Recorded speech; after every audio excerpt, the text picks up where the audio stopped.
Hello, good morning everyone. कैसे हैं आप सब? तो चलिए, ये मेरा चैनल है प्लानिंग इंजीनियर अकादमी जीसीसी।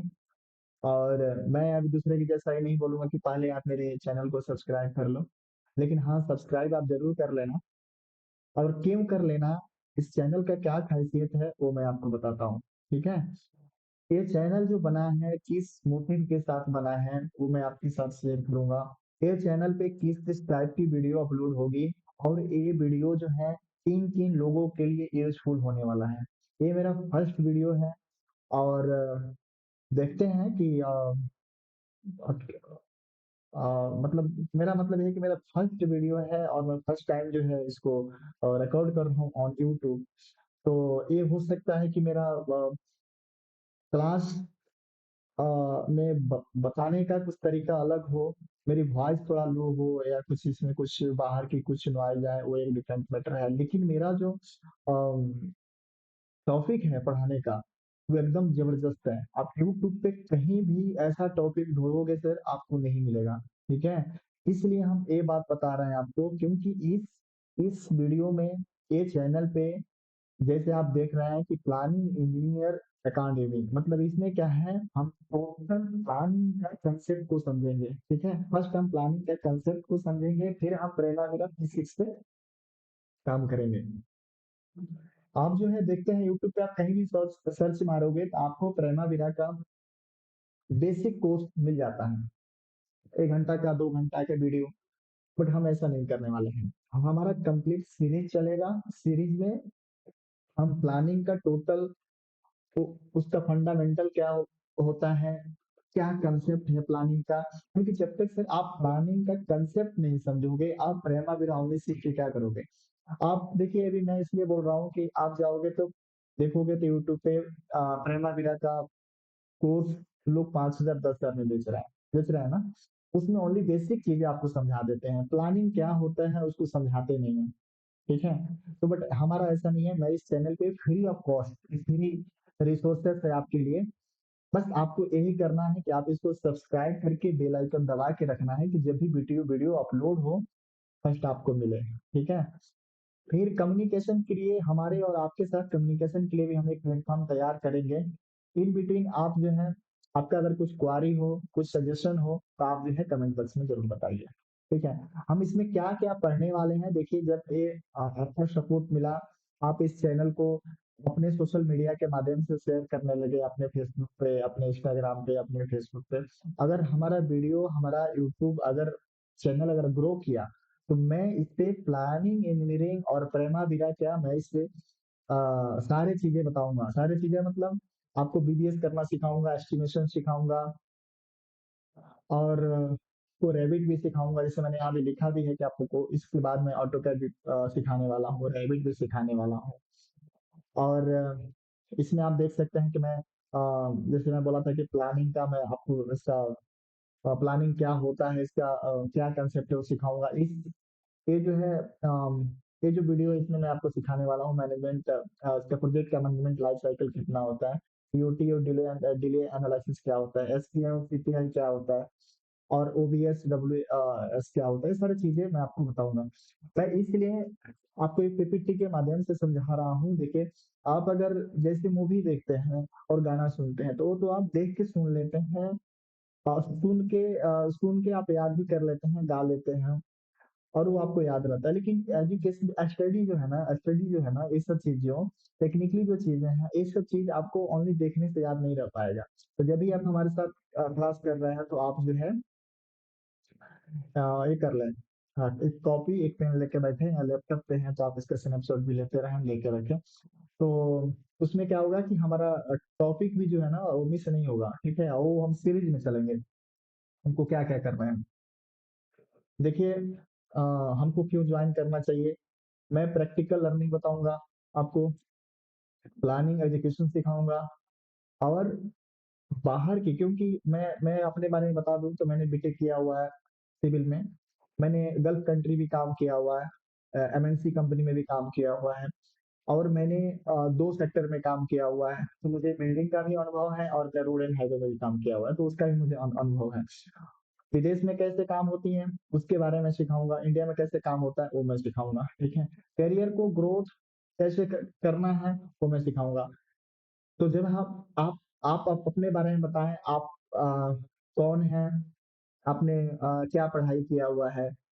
बीटेक है, डिप्लोमा है, किस फ़ील्ड से हैं? क्या कोर है आपका? किस स्ट्रीम से पढ़े हैं? मैकेनिकल, इलेक्ट्रिकल है? कौन से इंजीनियर आप हैं? कितने साल से काम कर रहे हैं? कहाँ काम कर रहे हैं? ये चीज़ आप बताइए, उसके बेस पे जो है हम आपको गाइड करेंगे कि कैसे क्या करना है। और मेरा ये वीडियो बनाने का एक ही मोटिव है, हो सकता है फर्स्ट वीडियो थोड़ा-सा बड़ा हो जाए, लेकिन मैं इसीलिए ये वीडियो को बना रहा हूँ। देखिए, अभी इंडिया में क्या है, बहुत ऐसे बच्चे हैं, बच्चियां हैं, मेरे भाई बहन हैं जो डिप्लोमा कर लिए हैं, बीटेक कर लिए हैं, डिग्री कर लिए हैं इंजीनियरिंग में, लेकिन उनको जॉब नहीं मिल रहा है। खेती में काम कर रहे हैं, घर पे काम कर रहे हैं, घर पे रह रहे हैं, कहीं जा रहे हैं तो 10,000 12,000 का जॉब मिलना भी मुश्किल है। क्यों? इसका कारण यही है कि उनके पास कॉलेज से तो पढ़ के आते हैं, कॉलेज में हमको बहुत सारा चीज पढ़ाया जाता है, लेकिन क्या है कि प्रैक्टिकल नॉलेज उनके पास नहीं है। सही पाथ को डायरेक्ट करने के लिए कोई बंदा नहीं मिल रहा है जो उनको सही डायरेक्शन दे सके। ठीक है? आज के टाइम में टेक्नोलॉजी है, टेक्नोलॉजी डेवलप कर रहा है। उनको जो है ये नहीं पता हो रहा है कि वो कौन-सा स्किल सीखे। जैसे इंजीनियरिंग के लिए देखिए इंजीनियरिंग में जैसे आपको प्रोग्रामिंग पता होना चाहिए, ऑटोकैड पता होना चाहिए, रेविट पता होना चाहिए, ई-टैब्स वगैरह भी पता होना चाहिए, लेकिन ई-टैब्स मुझे ज़्यादा जानकारी नहीं है ई-टैब्स के बारे में। ई-टैब्स है, एस्टेड प्रो है, इस सब के बारे में मुझे नहीं पता, बेसिक-बेसिक चीज़ें पता है। तो मैं बेसिक-बेसिक जो मुझे चीज़ें पता है, मैं बेसिक-बेसिक आपको बेसिक चीज़ें बता दूँगा, लेकिन उसके बारे में मुझे ज़्यादा नॉलेज नहीं है। लेकिन जो मुझे नॉलेज है, जिस उद्देश्य से ये चैनल बना है, वो उस पे हम खरे उतरेंगे, पूरा कोशिश करेंगे। अगर हमको अच्छा से सब्सक्राइबर और व्यू मिलता है, तो उसमें क्या होगा सी उसमें मैं तो आपको फ्री में सभी चीज़ें जो रिसोर्सेज़ है, कंटेंट है, प्रोवाइड कर रहा हूँ, लेकिन मुझे इसमें बहुत सारा टाइम जाता है। मेरा बहुत बिज़ी शेड्यूल है। मैं कुछ फ्रीलांसिंग भी काम करता हूँ बाहर का भी कुछ जॉब है मेरे पास, बहुत सारे मेरे पास काम हैं। तो मैं सोचता हूँ कि मैं देखता हूँ कि बाहर की स्थिति, लोग के पास जॉब नहीं है, लड़के सब भटक रहे हैं, इतना पैसा अ, अपने एजुकेशन पे स्पेंड करने के बाद भी वो अपने पेरेंट्स के ऊपर बर्डन बने हुए हैं। तो मैं ये चाहता हूँ कि मैं उनको सही डायरेक्शन दे सकूँ, ठीक है? और कुछ नहीं है। तो चलिए समय ज़्यादा हो गया, तो मैं समय को ज़्यादा नहीं लेते हुए मैं आगे की बात करता हूँ। जैसे मैंने आपको अभी बोला था ये बात कि मैं क्या करूँगा, मैं आपको पढ़ाऊँगा तो मेरा ये ओनली नहीं है कि मैं आपको ओनली सॉफ्टवेयर के बारे में पढ़ा दूँ। लोग तो ओनली सॉफ्टवेयर के बारे में पढ़ा रहे हैं। तो मैं आपको पहले प्रॉपर प्लानिंग पढ़ाऊँगा। और जो बंदा अगर मेरा वीडियो देख रहे हैं और उनको ये ड्रीम है कि वो बाहर कंट्री काम करें, Dubai, Saudi Arabia I mean to say और मतलब गल्फ कंट्री विदेश जाना चाहते हैं, तो वो इस चैनल को सब्सक्राइब करें। उनको सही डायरेक्शन मिलेगा कि भाई वो विदेश में कैसे जाएँ, गल्फ में कैसे काम करें, गल्फ में काम कैसे होता है, इंडिया का काम में, विदेश के काम में क्या डिफरेंसेस हैं, ठीक है? ये सारी चीज़ें हम समझाएँगे और मेरे पास मैंने जैसे वहाँ पे भी काम किया है, तो वहाँ का मुझे अनुभव है। मेरे पास बहुत सारे टेम्पलेट्स हैं, पीओक्यू हैं अम जैसे हमने जो काम किया है weekly progress report, monthly progress report कैसे बनाना है, ये सारी चीज़ें मैं आपको और सिखाऊँगा, ठीक है? तो पहले हम देखिए जैसे हम यहाँ देखते हैं और इसमें देखिए मैं जैसे आपको बोला कि आप नोटबुक और पेन लेके ज़रूर बैठें, क्योंकि आप नोटबुक और पेन लेके बैठेंगे, तो आप जो है इसको नोट कर पाएँगे। ठीक है? नोट कर पाएँगे तभी आप उसको रिवीज़न कर पाएँगे। जब तक रिवीज़न नहीं कर पाएँगे, नहीं करेंगे सर तब आप याद नहीं रहेगा आपको चीज़ें। तो पहले आप चीज़ें लिख लो और बहुत लोग ऐसे होता है कि इंटरव्यू प्रिपरेशन के लिए इधर-उधर ढूँढते हैं, सर्च करते हैं कि वो इंटरव्यू में क्या पूछेगा। आप यहाँ पे सर जुड़े रहो, अच्छा से नोट करके रखो। इसी क्लास में आपको सारे इंटरव्यू का आंसर भी मिलेगा।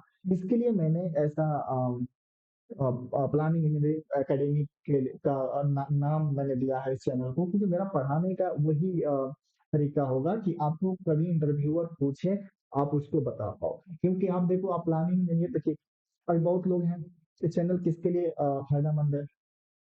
बहुत लोग हैं साइड साइड में काम कर रहे हैं, ठीक है, साइड में काम कर रहे हैं और उनको उनको उनका ये ड्रीम है कि भाई वो आपका ऑफिस ऑफिस जॉब करे, ठीक है, क्योंकि साइड तो पूरा टायर्ड हो जाता है आदमी, पूरा डस्ट में, इतनी सनलाइट है, गर्मी में पूरा हालत खराब हो जाता है, तो चाहते हैं कि ऑफिस में शिफ्ट हो, तो उनके लिए प्लानिंग इंजीनियरिंग बहुत जरूरी है, ठीक है।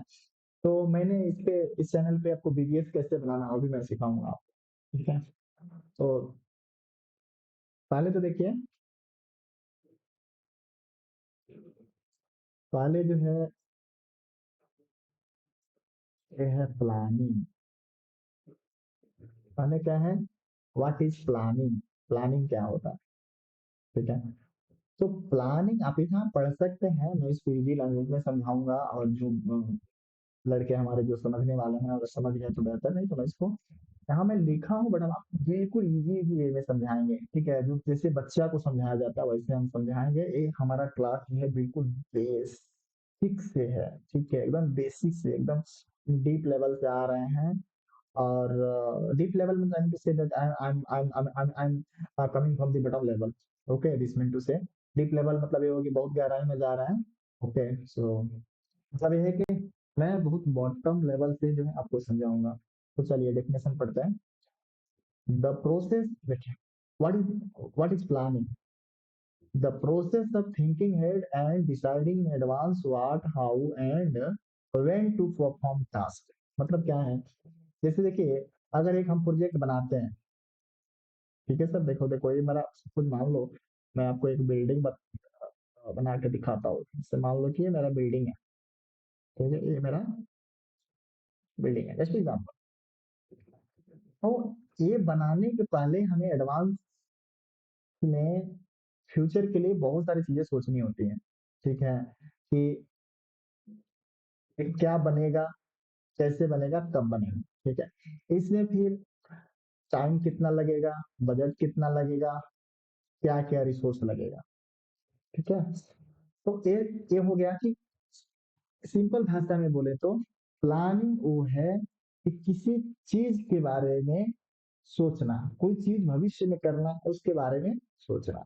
जैसे मुझे मार्केट जाना है, मुझे मार्केट शाम को जाना है चीनी लाने, तो हमको सोचना होगा, हाफ एन आवर पहले सोचना होगा कि यार हमको चीनी लाने जाना है, तो मैं बाइक से जाऊंगा कि फोर व्हीलर से जाऊंगा, चीनी किसके यहाँ से लूंगा, 10 केजी लाना है तो उसके लिए कितना पैसा लगेगा, सोचेंगे ना कॉस्ट कितना लगेगा, वो बजट लेके आप जाएंगे कि भाई 50 का रेट का चीनी है, 10 केजी लेना है, तो हमको 500 रुपया लेके जाना पड़ेगा, ठीक है। फिर उसमें अगर फोर व्हीलर से जा रहे हैं तो भाई यहाँ से 2 किलोमीटर है, तो उसमें पेट्रोल, उसमें डीजल का जो भी आप ले लो, पेट्रोल का, बाइक से जा रहे हो तो पेट्रोल का खर्चा कितना आएगा, तो भाई इसमें 50 रुपया का पेट्रोल का खर्चा आएगा। तो ये हो गया आपका 50, 550 हो गया, फिर और भी कुछ।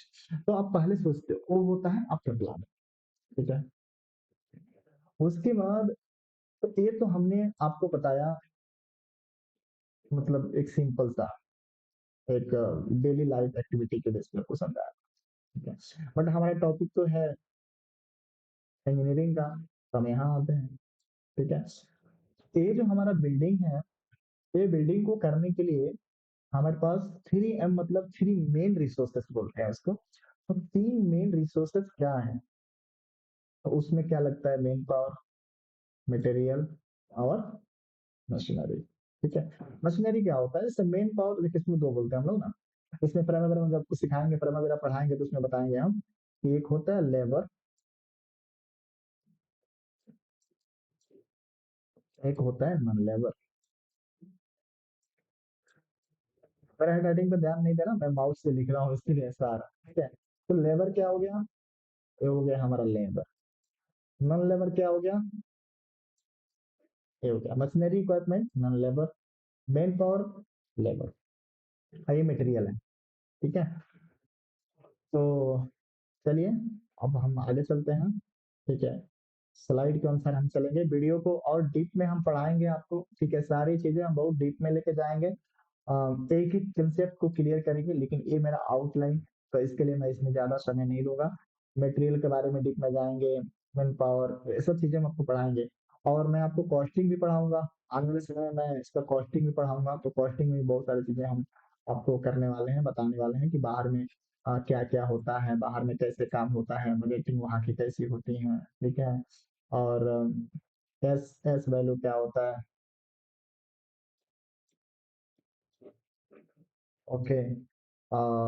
सो एस वैल्यू क्या होता है, और फिर आपको क्या बोलते हैं, मैं भूल गया, थोड़ा दूसरा माइंड में चीज आ गया था।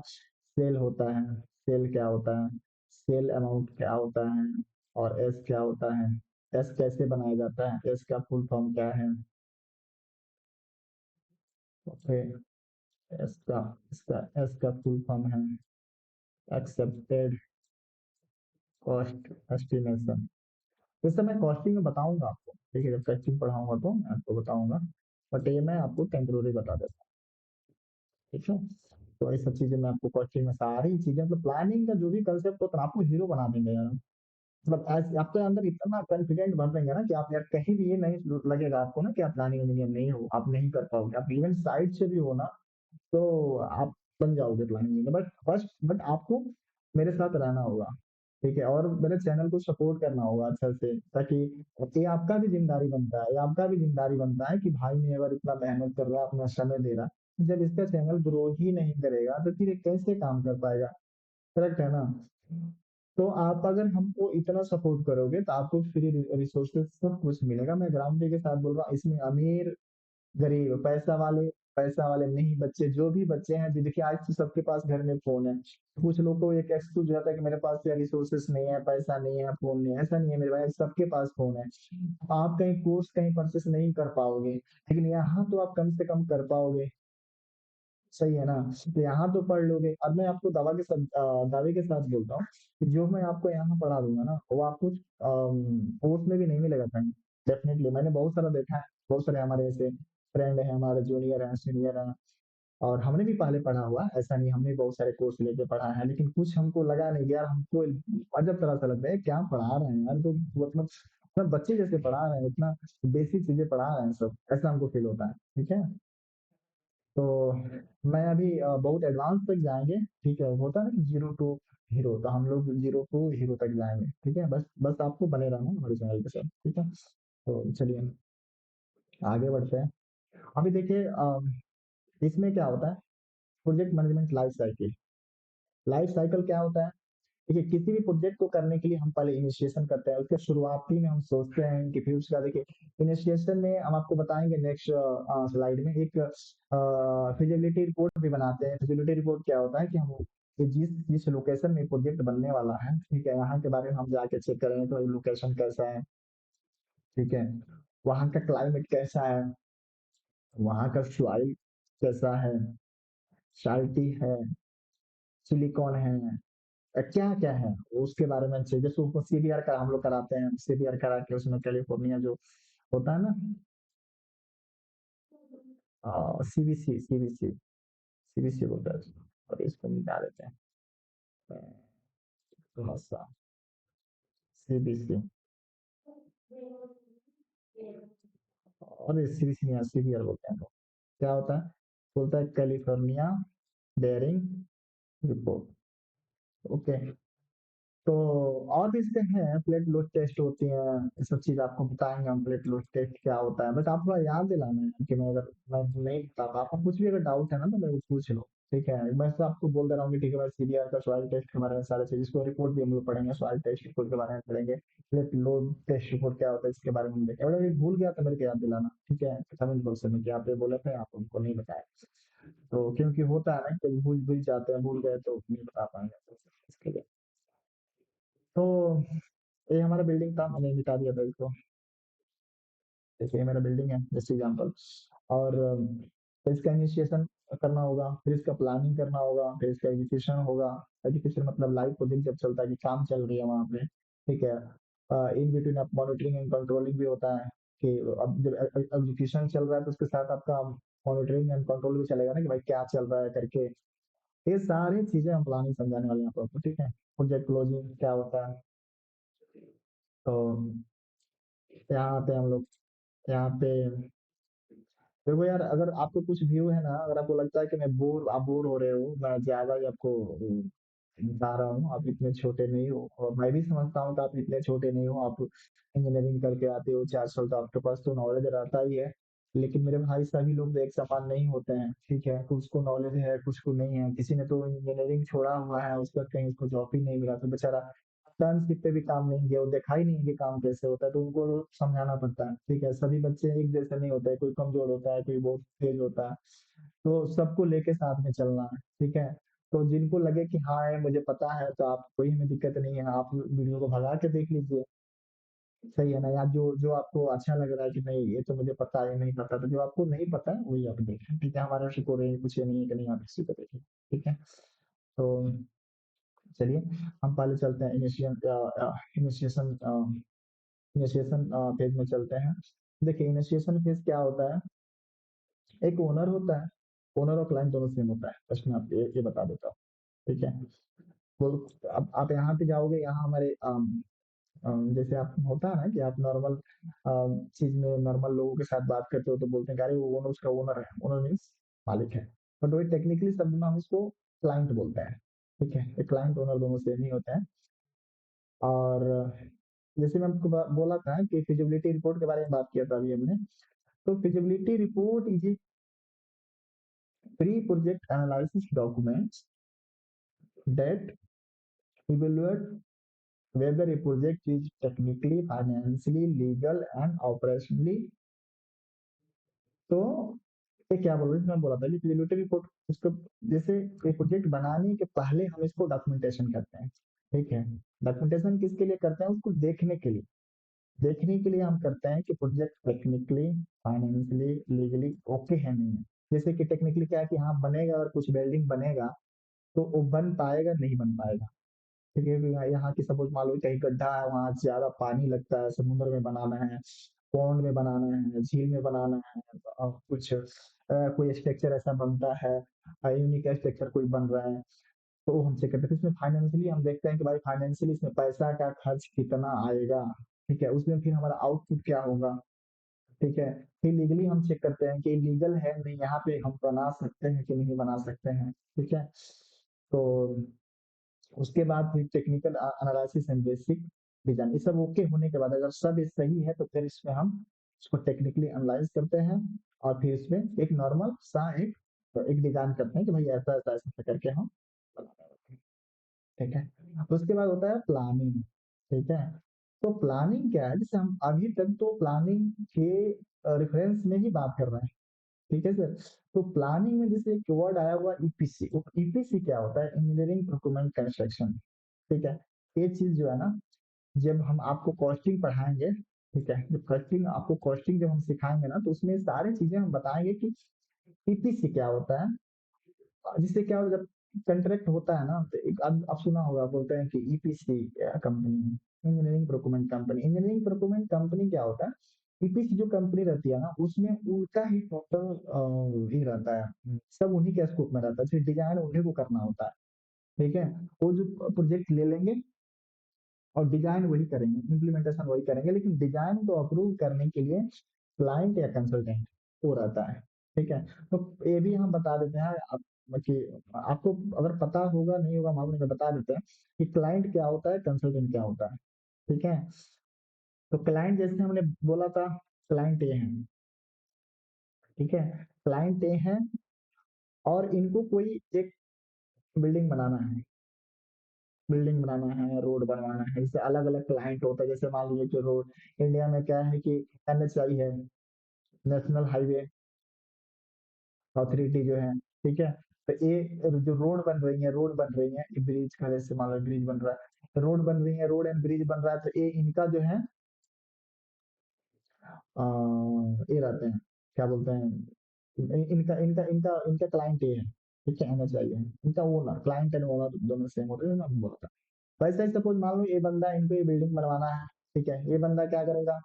एक कंसल्टेंट को हायर करेगा। ठीक है, कंसल्टेंट क्या रहेगा? वो एक स्पेशलिस्ट बंदा रहेगा, जिनको डिजाइनिंग, कॉस्टिंग, एनालाइजिंग, ये सब चीज में उनको मालूम रहेगा, उनको अच्छा नॉलेज रहेगा। ठीक है, फिर उसको हम लोग कहीं ना कहीं इनको सुपरविजन कंसल्टेंट भी बोलते हैं।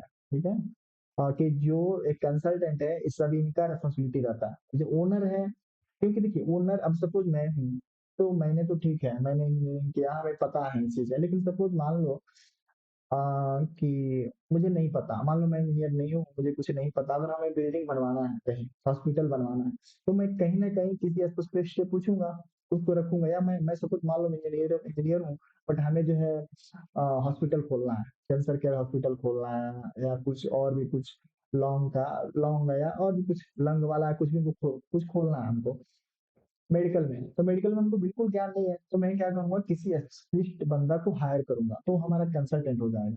ठीक है। अभी क्लाइंट हो गया, कंसल्टेंट, तो कंसल्टेंट क्या करेगा, इनको रिपोर्ट करेगा क्लाइंट को, और फिर क्लाइंट जो है कंट्रैक्टर को भी ये करेगा, हायर करेगा। मतलब क्या होगा कि ये जो है इनको हमारा जो कंसल्टेंट है, ये डिजाइन वगैरह करेगा, डिजाइन वगैरह करके ये सब चीज करेगा। अगर मान लो एक प्रोजेक्ट बनाना है, तो ये पूरा इसका डिजाइनिंग करेगा, इसका प्लानिंग करेगा, इसका कॉस्टिंग करेगा, ये सब करके इनको बता देगा कि भाई देखो, ये प्रोजेक्ट बनाने के लिए इतना खर्चा आएगा, इतना कॉस्ट आएगा, इतना समय लगेगा, इतना इतना रिसोर्सेस लगेगा। अब इसके बेस पे फिर क्लाइंट जो है आपको कंट्रैक्टर को ढूंढेगा, कोई जिसको हम हमारे यहाँ भाषा में ठेकेदार बोलते हैं, ठेकेदार को ढूंढेगा, फिर वो ढूंढ गया, फिर इनको काम देगा। ठीक है। लेकिन ये जो कंट्रैक्टर है, ठेकेदार है, डायरेक्टली क्लाइंट को रिपोर्ट नहीं करेगा। एक कंट्रैक्टर जो है रिपोर्ट करेगा कंसल्टेंट को, और कंसल्टेंट के थ्रू जाएगा क्लाइंट के पास। ठीक है, एक ऐसा ऐसा पोर्टफोलियो रहेगा, ये कम्युनिकेशन होता है। ठीक है।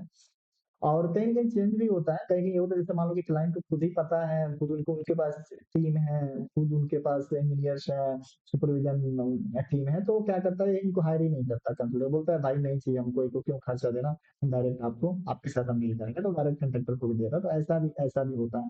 कहीं कहीं ऐसा भी होता है कि कंट्रैक्टर जो है, कंट्रैक्टर रिपोर्ट क्लाइंट को भी कर सकता है, और कंट्रैक्टर कंसल्टेंट के थ्रू भी रिपोर्ट कर सकता है। कभी कभी ये भी होता है कि ये भी रिपोर्ट करते हैं, ये भी रिपोर्ट करते हैं, ऐसा होता है। हमारे कुछ प्रोजेक्ट में तो ऐसा भी हुआ है। ठीक है, बड़े बड़े प्रोजेक्ट मैंने देखा था। हमने प्रोजेक्ट किया था 120 मिलियन का प्रोजेक्ट किया था ओमानी रियाल में। तो वहां पे हमने देखा था कि ऐसा था कि कंट्रैक्टर जो है क्लाइंट को, कंट्रैक्टर भी रिपोर्ट कर रहा है, कंसल्टेंट भी रिपोर्ट कर रहा है। ठीक है, तो ऐसा भी होता है। तो आप पढ़ लो, the EPC engineering procurement construction stage development the base line schedule. देखो, तो वीडियो थोड़ा बड़ा हो जाएगा, हमारा इतना इंटेंशन नहीं था इतना बड़ा वीडियो बनाने का, क्योंकि आदमी को बोर हो जाता है शायद कि भाई इतना लंबा वीडियो कौन देखेगा। लेकिन यार मैं आपको बता रहा हूँ ना कि मेरा ये सोच है ना कि मैं किसी को पढ़ाऊँ ना, तो ऐसे ही पढ़ाऊँ ना, उसको घूल के पिला दूं, तो एक बार वो सीख जाए ना, फिर कभी भूले नहीं हो। ठीक है, तो इसके लिए मैं इतना एनर्जी ये कर रहा हूँ, बंद कर रहा हूँ इसके लिए। ठीक है, ताकि आप सीख लो।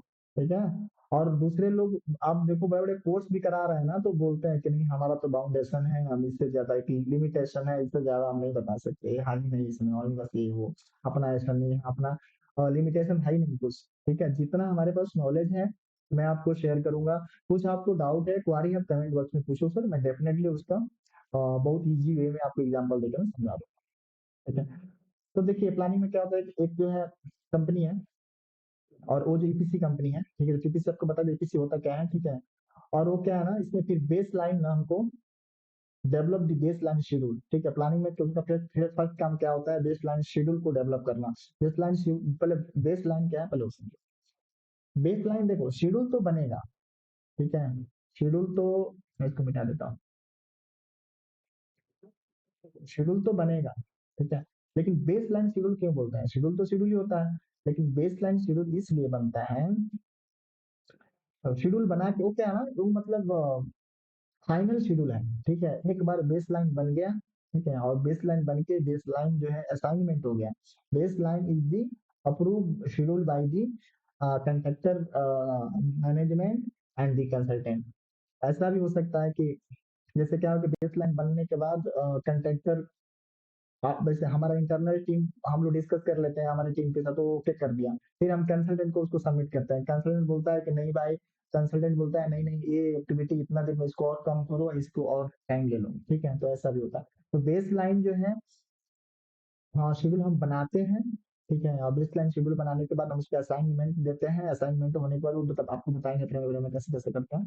फिर असाइनमेंट देने के बाद जो लाइव प्रोजेक्ट चलता है, तो उसको हम अपडेट करते हैं। तो हमारे कंपैरिज़न के लिए होता है कि भाई हम एक्चुअल शेड्यूल में सपोज़ कोई एक्टिविटी है, ठीक है? जैसे मान लो एक्टिविटी है, ठीक है? तो एक्सप्रेशन वर्क का एक्टिविटी है, ठीक है? ये एक्सप्रेशन है, A1 है, एक्टिविटी 1 एक्सप्रेशन। देखो सर इसको करना है हमको 10 डेज़ में, ठीक है? अब ऐसा भी हुआ कि एक्सप्रेशन हमको 10 डेज़ में करना था, but due to some reason फिर 10 डेज़ में नहीं हुआ, 12 डेज़ ले लिया। क्या या 10 डेज़ से पहले 8 डेज़ में ही हो गया। तो क्या हो गया? ये हमारे बेसलाइन से ही हम इसको कंपेयर कर पाएँगे कि हमारा एक्चुअल वर्क कितना दिन में होने वाला था और कितना दिन में हुआ। 10 डेज़ में होने वाला था, 12 डेज़ में हुआ मतलब क्या हुआ? 2 दिन जो है प्रोजेक्ट डिले हुआ, 2 डेज़ डिले हुआ। यहाँ हमको डिटेक्शन हो रहा है कि भाई 2 डे हमको डिले हुआ, ठीक है? और 8 डे में अगर हो गया तो भाई 10 दिन में होना था, 8 दिन में हो गया, खुशी की बात है। चलो भाई हमको 2 दिन बच गया, ठीक है? प्रोजेक्ट 2 दिन पहले हो गया, मतलब इसका ये जो एक्टिविटी है 2 डेज़ पहले कंप्लीट हो गई। तो इसके लिए हम बेसलाइन में चेंजेस नहीं करते। एक बार अप्रूव हो गया, असाइनमेंट दे दिया तो वही बेसलाइन रहता है। उसके बाद जो है हमारा एक्टिविटी अपडेट होती रहती है डे बाय डे, ठीक है सर? तो चलो ये खत्म हो गया। अब हम देखते हैं अ, लॉन्ग लीड आइटम, ये आप सुना होगा। कोई बंदा अगर काम कर रहा होगा तो लॉन्ग लीड आइटम सुना होगा, अगर नहीं सुने होंगे तो सर मैं इसके बारे में भी आपको बता देता हूँ कि लॉन्ग लीड आइटम होता क्या है। देखो प्रोजेक्ट में तो जो जनरल मटेरियल है, ठीक है, वो सारी चीजें मिल जाती हैं, लेकिन कुछ यूनिक मटेरियल होता है जो हमारे डिजाइन के अनुसार बनता है, ठीक है? हमारे डिजाइन के अनुसार तो मार्केट में अवेलेबल नहीं मिलेगा, हमको डिजाइन करवाना ही पड़ेगा, करेक्ट है? तो जैसे सपोज मान लो कोई भी एक मटेरियल है, ठीक है? तो मैं आपको बता रहा हूँ यहाँ पे, ठीक है? तो ए आपका मटेरियल है, ठीक है?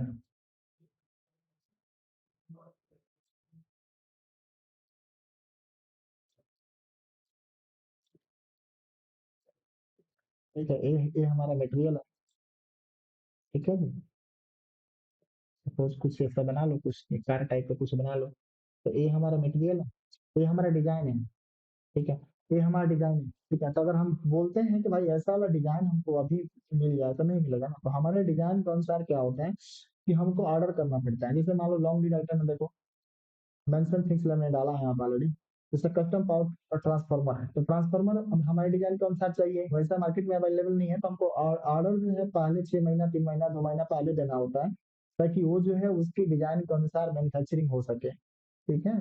तो इसको जो बोलते हैं हम लोग लॉन्ग लीड आइटम, ठीक है? तो प्लानिंग में बहुत इंपॉर्टेंट है कि आप जो है बेस लाइन डेवलप करो, शेड्यूलिंग करो अच्छा से, लॉन्ग लीड का ध्यान। हालांकि ये लॉन्ग आइटम वाला जो मटेरियल जो होता है इसका प्रोक्योरमेंट टीम अलग होता है, जो मटेरियल इंजीनियर होता है, ठीक है? हमने भी इस रोल में काम किया हुआ, तो वो जो है उसको देखते हैं मटेरियल वगैरह का। लेकिन गाइडेंस जो है जो जो मार्गदर्शन जो जो होता है वो प्लानिंग इंजीनियर का ही होता है, ठीक है? प्लानिंग इंजीनियर प्लानिंग मैनेजर जैसे बोलते हैं, क्योंकि इनके अंडर में ही जो है प्रोक्योरमेंट इंजीनियर होता है, ठीक है? तो प्रोक्योरमेंट इंजीनियर के बारे में भी अगर जानना होगा, उसका भी कुछ कोर्स अगर चाहिए तो पढ़ाना होगा तो मैं उसको भी पढ़ा दूंगा, क्योंकि मैंने उसमें भी अच्छा तरह से काम किया है, मुझे अच्छा तरह से नॉलेज है, बाहर कंट्री का नॉलेज है, तो बता दूंगा।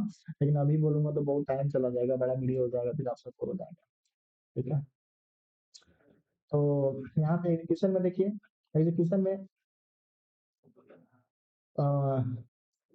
मोबिलाइजेशन होता है। मोबिलाइजेशन क्या होता है आपको पता है क्या? जैसे मैं भी आपको बोला था कि 3 बंदे होते हैं ना, 3 स्टेक होल्डर, जो भी बंदा प्रोजेक्ट में पार्टिसिपेट हो उसको स्टेक होल्डर बोलते हैं, ये आपको पता होना चाहिए, ठीक है? ऐसा मेरे इंटरव्यू में पूछ देगा, ठीक है? तो मेन जो होता है ना वो मैं आपको बता रहा हूँ। तो मेन क्या क्या है मैं आपको बताया था। मेन होता है आपको क्लाइंट, ये कौन है? कंसल्टेंट, ये कौन है? कॉन्ट्रैक्टर, तीनों सीसी हो गया, ठीक है? ये तीनों बंदा को ऑफिस में तो जगह चाहिए। अभी क्या है कि एग्जीक्यूशन होने से पहले पहले हमारी मोबिलाइजेशन होती है। मोबिलाइजेशन क्यों? वही मतलब एग्जीक्यूशन में ही आ जाता है मोबिलाइजेशन, बट मोबिलाइजेशन मतलब रियल वर्क स्टार्ट होने से, मेन वर्क स्टार्ट होने के पहले हमको टेम्पोररी सेटअप की जरूरत होती है, जैसे कि लेबर के लिए कैंप चाहिए, कैंप चाहिए ना जी। और फिर हमारे क्लाइंट आएगा, जब तक क्लाइंट वहां नहीं बैठेगा एक दो बंदा, तब तक हम कैसे काम स्टार्ट कैसे करेंगे, कौन उसको इंस्पेक्शन वगैरह कौन करेगा। तो इसके लिए हमको पहले इसको टेम्पोररी ऑफिस बनाना पड़ता है। ठीक है, रखिए setting up office. Warehouse अगर जरूरत है तो, नहीं तो वेयर हाउस की जगह हम यहाँ कार पार्क बनाते हैं। ठीक है, उनके लिए हमारे लिए हमारा जो स्टाफ आएगा गाड़ी का पार्क कहाँ करेगा, कंसल्टेंट का टीम कहाँ कार पार्क करेगा, क्लाइंट का कहाँ टीम करेगा, पार्क करेगा। सॉरी, कॉल आ गया था। तो ये सब चीजें नहीं, तो उसके लिए हम क्या करते हैं ना, टेम्पररी सेटअप बनाते हैं। ठीक है, उसके बाद जो है हम लोग आगे करते हैं, हमारा एक कॉल आ रहा है थोड़ा सा। अ, आगे हम करते हैं क्या, मॉनिटरिंग एंड कंट्रोलिंग। तो जैसे हमारा एग्जीक्यूशन वर्क वर्क स्टार्ट हो जाता है, तो उसमें हम क्या करते हैं कि मॉनिटरिंग, जिसमें आपको पहले ही बोला था, मॉनिटरिंग एंड कंट्रोल क्या है, एक कंपैरिजन है। ठीक है, लिखा लिखा है comparing plan data, what we said what we do. जैसे मैंने बेसलाइन में क्या बनाया हुआ है, क्या हम लोग प्लान किया, क्या करेंगे, वर्सेस एक्चुअल डाटा, कि क्या हम कर रहे हैं, क्या हो रहा है साइट पे, जिस हिसाब से हमने प्रोग्रेस, और जिस हिसाब से प्रोडक्टिविटी हमको लेके आना था साइड में, जो प्रोग्रेस होना था हमारे शेड्यूल के अनुसार, बेसलाइन के अनुसार, वो हो रहा है कि नहीं हो रहा है, तो उसको हम लोग करते हैं। ठीक है, उसके बाद हम लोग प्रोग्रेस रिपोर्ट क्रिएट करते हैं, daily report, weekly report, monthly report. देखिए कोई भी आपको ये बंद नहीं चीज समझाएगा, मैं आपको सच बता रहा हूँ। ठीक है, बट मैं आपको सारे चीज करके दिखाऊंगा। ठीक है, अगर हम मतलब चैनल हमको इससे सपोर्ट मिला तभी, अब इसमें सब्सक्राइबर ही नहीं हुआ तो वीडियो व्यू नहीं हो रहा है, तो इतना एफर्ट डाल के क्या फायदा है। ठीक है, और ये जो है ना, ये जो एजुकेशन जो जो मैं आपको पढ़ा रहा हूँ ना, वही लोग पढ़ पाएंगे जो पढ़े लिखे हैं, जिनको एजुकेशन का वैल्यू है, जो अपने लाइफ में कुछ करना चाहते हैं, उनके अंदर एक मोटिव है कि उनको कुछ करना है, वही इसको देखेंगे। अब सभी लोग तो आम बच्चे हो जो स्लाइड करके करके जो शॉर्ट वीडियो देख रहे हो, तब ये सब वो सब तो देखेंगे नहीं। तो इसके लिए इसमें जो देख रहे हैं उन्हीं का सपोर्ट होगा, तभी जो है हमारा चैनल चल पाएगा। ठीक है सर, तो चलिए, daily weekly monthly progress report ये सब बनाते हैं, उसमें हम इसको चेक करते हैं। ठीक है, कि डेली चेक, डेली डेली क्या क्या एक्टिविटी हो रहा है, क्या प्रोग्रेस हो रही है, कितना प्रोडक्टिविटी निकल रहा है। ठीक है, और फिर वीकली चेक करें, ये लोग ये जो है ना, वीकली और मंथली तो हम लोग उसको कंसल्टेंट को भी सबमिट करते हैं, क्लाइंट को भी सबमिट कर रहे हैं, कि करते हैं कि 1 वीक में हमने क्या काम किया, क्यूमुलेटिव कितना हुआ था, फिर दिस वीक कितना किया, मंथ वाइज देखिए क्यूमुलेटिव, सपोज मान लो कि फेब चल रहा है, तो फेब में हमने अम, कितना काम किया, जनवरी में हमने कितना काम किया था, जनवरी अप टू जनवरी हमने कितना काम किया था, क्यूमुलेटिव कितना, फिर प्लस एक कितना हो गया, तो टोटल क्यूमुलेटिव कितना हो गया, सारी चीजें हम लोग करते हैं, करके दिखाएंगे आपको बाद में। ठीक है, तो चलिए, तो हो गया। और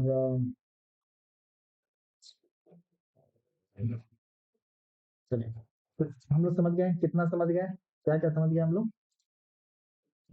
टेक्निकल इसका प्रोजेक्ट का जो अम,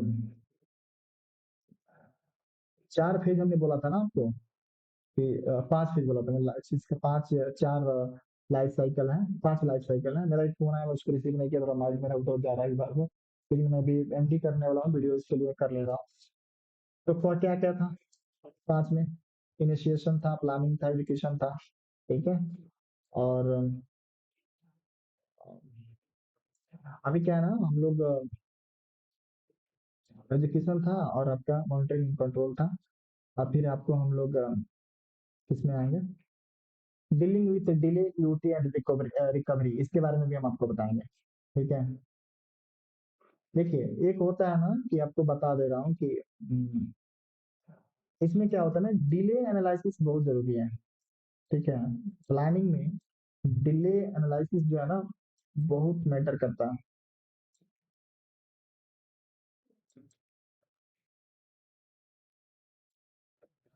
डिले एनालिसिस बहुत जरूरी है। ठीक है, डिले एनालिसिस और EOT,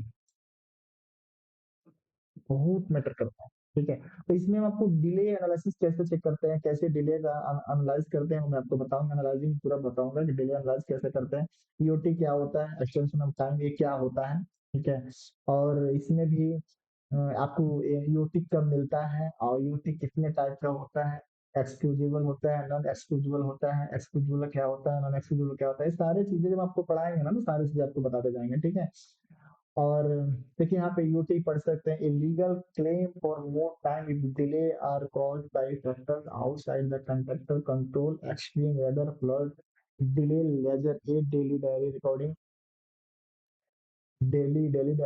every delay to protect the company, legal recovery schedule, recovery schedule. If the project is late due to the contractor own fault, recovery plan must be made to catch. सीधी सी बात है, देखिए EOT क्या होता है कि हम claim करते हैं, अगर अगर प्रोजेक्ट डिले हो गया ना तो हम क्लेम करते हैं किसको, क्लाइंट कंसल्टेंट को, किसके लिए, कि अगर आउटसाइडर अगर इश्यू हो गया जो कंट्रैक्टर का बियॉन्ड कंट्रोलिंग है, जैसे एक्सट्रीम वेदर हो गया, फ्लड हो गया, रेन हो गया, एक्सक्वेशन हो रहा है, मान लीजिए कि एक्सक्वेशन हो रहा है, हमारी कंट्रैक्ट में है कि नॉर्मल सॉइल है, एक्सक्वेशन होने के बाद उसमें रॉक निकल गया तो डेफिनेटली जो 4 डेज में होने वाला था एक्सक्वेशन वो 6 डेज हो जाएगा, 7 डे हो जाएगा, क्यों, क्योंकि भाई रॉक हो गया, रॉक आ गया जो हार्ड होता है तो टूटने में टाइम लगेगा। तो ये सब चीज के लिए, हालांकि अगर सॉइल के अंदर अगर एक्सप्रेशन के टाइम अगर रॉक आ गया उसको अगर ब्रेक करना है, उसका अगर एक्सप्रेशन करना है तो उसमें हम लोग एक वेरिएशन बोलता है। ठीक है, वेरिएशन कॉस्ट बोलता है उसको। ठीक है, वेरिएशन कॉस्ट बोलता है, वो कॉस्ट जो है ना कंट्रैक्टर जो है ना इसको देता है। हम जो है कंट्रैक्टर जो है ना एक हमारे कंसल्टेंट को क्लाइंट को सबमिट करता है, वो क्लेम करता है कि भाई जैसा जैसा हमारे कंट्रैक्ट में था, जो सॉइल था सॉफ्ट सॉइल था, लेकिन सॉफ्ट सॉइल की जगह पे इसमें अंदर जो है रॉक सॉइल है तो उसका रेट अलग है, इसका रेट हम करेंगे तो हम ये रेट लेंगे, तो उसमें हम उसको वेरिएशन सबमिट करते हैं, उसको क्लाइंट कंसल्टेंट उसको जाके चेक करेगा, इंस्पेक्शन करेगा, फिर उसको अप्रूव करेगा। ठीक है, तो उसके बेस पे फिर हम पैसा क्लेम करते हैं। ठीक है, और ये सब चीजें जो होती है ना, ये बहुत सारा होता है कि मैं हाँ, तो ये जो अब हम पैसा क्लेम करेंगे, सब सपोज वेरिएशन होता है तो हम इसको पैसा क्लेम करेंगे तो क्लाइंट कंसल्टेंट हमको पैसा भी देता है और एक्सटेंशन ऑफ टाइम भी देता है, यूटी भी हमको देता है। ठीक है, तो दोनों देता है। और फिर एक और होता है ईआई, ईआई होता है, ईआई क्या होता है, इंजीनियरिंग इंस्ट्रक्शन इसको बोलता है, इंजीनियरिंग इंस्ट्रक्शन। ठीक है, इंजीनियरिंग इंस्ट्रक्शन होता है, क्या होता है, सपोज डिजाइन में कुछ चेंजेस हो गया, ठीक है, डिजाइन में कुछ चेंजेस हो गया, या सपोज मान लो हम जब डिजाइन किए तो हमने बोला कि भाई हम जो है कंक्रीट जो है M20 का देंगे। ठीक है, हमारी कंक्रीट जो कंक्रीट का जो ग्रेड है, सपोज हमने बोला कि हमारा कंक्रीट का ग्रेड M20 है, M20, मैं लिख नहीं पा रहा हूँ, मैं इसलिए राइटिंग को ध्यान दें, तो M20। ठीक है, लेकिन बाद में क्या हुआ, कंसल्टेंट को मतलब क्लाइंट को लगा या कंसल्टेंट को लगा कि नहीं यार यहाँ पे ग्रेड बढ़ाना चाहिए, तो कंट्रैक्टर को लगा कि भाई M20 नहीं M25 रखो। एग्जाम्पल हम दे रहे हैं आपको, तो क्या करेगा उसके लिए ये आइएगा इंजीनियर, इंजीनियरिंग इंजीनियर इंस्ट्रक्शन जो बोलता है उसको, तो इंजीनियर इंस्ट्रक्शन देगा, या कुछ डिजाइन में चेंज हो गया कि भाई चलो बालकोनी यहाँ रखना था, साइड ये रखना था, ये नहीं ये है, या कैंटिलीवर भी हमको इतना रखना था, 2.5 फीट रखना था, तो 3.5 फीट हो रहा है, उसमें कैंटिलीवर बीम भी आ रहा है, जो जो बीम पता है ना आपको कैसे बीम देते हैं उसको, कैंटिलीवर बीम आ रहा है तो ऐसा आता है, थोड़ा सा इधर पतला होता है, कैंटिलीवर बीम इसका सर कॉस्ट बढ़ जाता है, 2.5 तक बोला था, 1 फीट इस कैंटिलीवर बन बड़ा बढ़ रहा है, फिर इसका जो जो जो क्वांटिटी बढ़ रहा है कंक्रीट का उसका कॉस्ट आएगा, तो उसमें हम लोग क्लेम करते हैं। ठीक है, हम जा रहे हैं डीप में, चले जा रहे हैं कभी कभी शॉर्ट में पसंद आ रहे हैं, सोच नहीं रहे हैं जाने के लिए डीप में, ठीक है, चीजें आपको सब समझाएंगे हम, ठीक है, लेकिन अभी नहीं, क्योंकि अब ये इसमें बताएंगे 2 घंटा का वीडियो हो जाएगा, फिर आप लोग बोलोगे यार इतना, इससे टाइम आएगा सारा चीजें हम आपको समझा देगा, ठीक है, लेकिन ये हम सोचते हैं कि भूले नहीं, ठीक है, अगर आप भूले तो आप हमको याद दिलाना, ठीक है, कमेंट बॉक्स में बताने की, आप नहीं बताया, आप बोले तो बताने की, ठीक है सर। तो चलो, और फिर आपको ये देख लो, तो ये यहाँ पे यूटी वाला हो गया, क्लियर हो गया, ठीक है।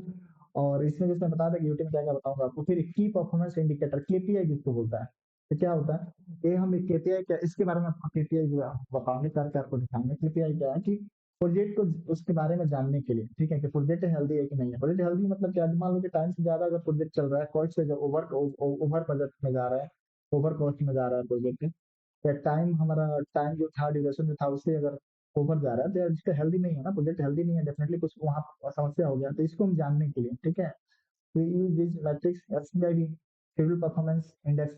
अब शेड्यूल परफॉर्मेंस इंडेक्स सिस्टम मतलब बनाते हैं कि प्रोजेक्ट जो है शेड्यूल के अनुसार है कि नहीं, क्योंकि जैसे पर एग्जाम्पल दिया था कि हमारा एक्सप्रेशन 10 डेज में करना था, अगर 12 डेज में हुआ तो इसका मतलब कि हम जो है हमारे शेड्यूल से डिले हो रहा है, अगर 8 डेज में हो गया तो मतलब हमारा प्रोजेक्ट से आगे है, ठीक है, ऐसा ही है।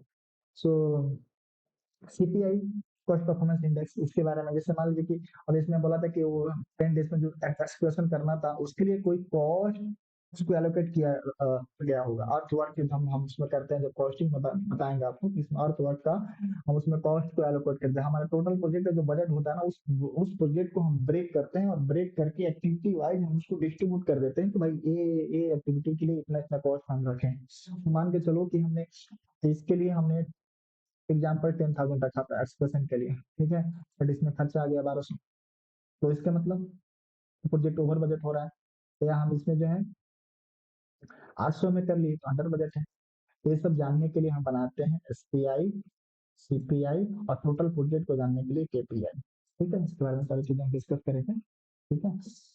तो चलिए, और ये हमारा था प्लानिंग का कंसेप्ट, डेफिनेटली ऐसा कोई नहीं समझाएगा, मैं आपको बोल रहा हूँ यार, पैसा भी कोर्स कर दो, कुछ भी कर दो, कुछ नहीं होता है, अरे इवन तो आपको प्रेमा बिना में भी थोड़ा ही बताते हैं, कुछ डीप में पूछो तो बोलते हैं नहीं लिमिटेशन है, इतना ही तक बताएंगे आपको, ठीक है सर।